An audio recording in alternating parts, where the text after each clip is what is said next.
Joining us now, Larry Summers, the former Treasury Secretary under President Bill Clinton and former director for the National Economic Forum under President Obama. Of course, we are still awaiting this White House announcement, which we are expecting at any moment. If you can just help me, I'm listening to this, and here's the thing. The president acknowledges that there could be what he calls a short-term problem, that it would hurt a little and then it's going to be great and that people will be patient.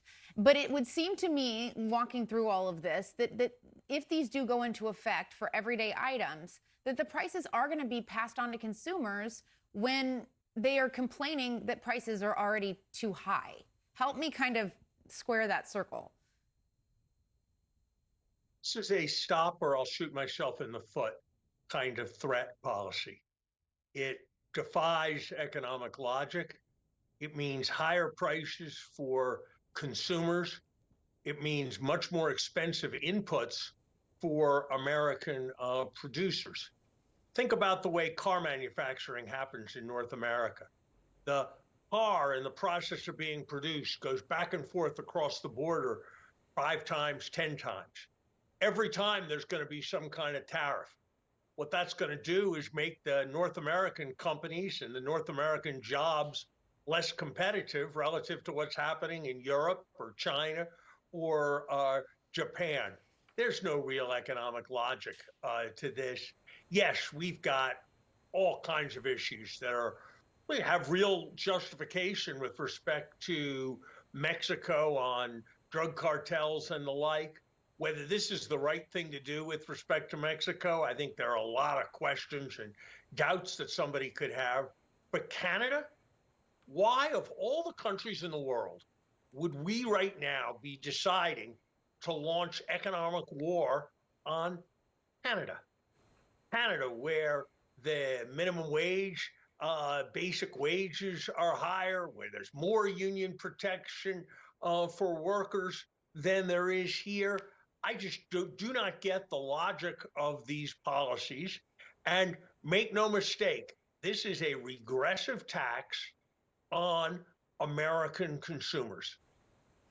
And so you mentioned Canada. I want to stay with that for a second, because you're right to say that Canada and Mexico, the borders with both of those countries are very different. There is a false equivalency that's being kind of held here with what's going on at those two borders. The government did a study on fentanyl coming in from the northern border. It is a tiny, tiny, tiny percentage versus what's coming in through the southern border. And it seems to me that Canada itself and its government is confused by what exactly it's supposed to be doing to try to reverse or waive off these tariffs. You cannot fathom the logic of launching this kind of economic war on traditionally our longest standing ally. The Trump administration was on solid ground when it was very critical of the Biden administration for canceling the Keystone Pipeline, which after all was a way of moving oil from natural gas from Canada to the United States. That was about more imports. That was about strengthening North America, and that was their policy. Why dividing our allies and uniting our enemies could possibly be good strategy, I'm afraid I just cannot understand. And it's not just higher prices. This is going to cost us jobs. It's going to cost us jobs because the inputs that go into what we sell to Americans, the inputs that go to what we sell in Europe, what we sell in Asia, all of that is going to be made more expensive because of these tariffs. And so I just cannot see why this is a strategy that is being pursued. It's a famous thing that economists disagree about just about everything. Just about all economists agree that raising tariffs to the highest level they've been at for the United States on an across-the-board basis since just after the Second World War, that's a mistake, is a proposition that I guess 95% of economists agree with. And it takes a lot to unite the economics profession. And we can tell everyone now, just while you were talking there, Trump has announced those new tariffs are in place. So this has happened. Again, 25% on Mexico and Canada, 10% additional tariff on China. They say for illegal fentanyl they have sourced and allowed to distribute into our country, which has killed tens of millions of Americans. Larry, help us understand, there's now not only the threat of rising prices for Americans, but in terms of global, a trade war, is this kind of the starting shot? What does that look like to you? It's before you get to what anybody else does, there's higher prices for American consumers, and there's higher input costs for American producers, making production everywhere else more attractive. And then how can these countries not respond?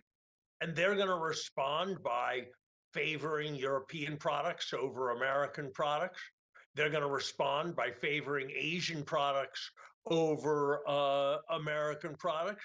That's not going to work to our advantage either. They're going to expand by welcoming investment from other countries rather than the United States. This is done with no context.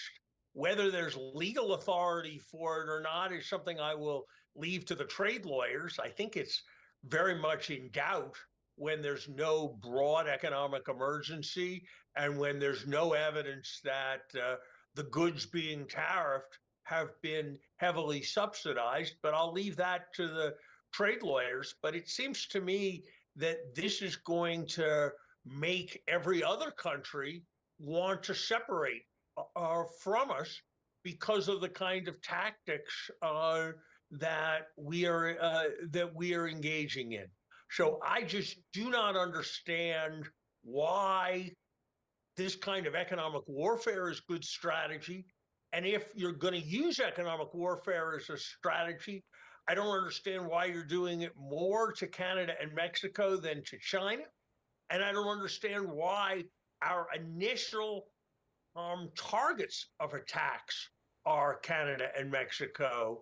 This is just a bizarre and I think quite dangerous economic strategy for our country. We are told to be on the lookout for a statement he's going to speak, Justin Trudeau, here in just a little bit. He said that Canada is ready to retaliate. What might that look like?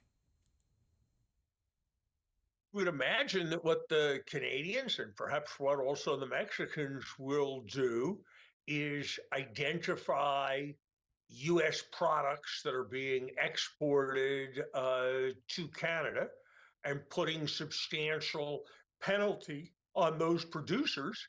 And I imagine they'll do it in a way that's designed to cause as much economic pain to the United States as they possibly can. Again, why? I understand that it's not just a world where everybody loves each other, where it's all just about everybody cooperating. I understand that the United States has to stand up for itself, that we've got to be tough in defense of our interests. But of all those to be tough with, why exactly are we choosing Canada? I think that's the question that the president needs to explain to the American people. This has been the country that for a century has stood with us in every conflict that we have been in, that has been on our side when the issues have involved China or have involved Europe. Why are we choosing to attack them right now? And if we were able to cause substantial economic pain in Mexico, do they believe that that would reduce immigration flows into our country? I would imagine it would have the opposite effect of increasing the pressures on our border. I imagine this will encourage the Mexicans to invite Chinese producers to produce in Mexico in order to export to the rest of the world rather than to export to the United States. So I think that the president owes the country an explanation of why we are pursuing this strategy. I'm not I'm not at this moment challenging the president's nationalist economic approach. Even if you took that as a given, why are we launching this attack on our North American allies as the opening major foreign policy move of a new administration? It's just very, very hard for me to understand. All right, Larry Summers, thank you very much. Thank you for your time. We really appreciate it. Thank you.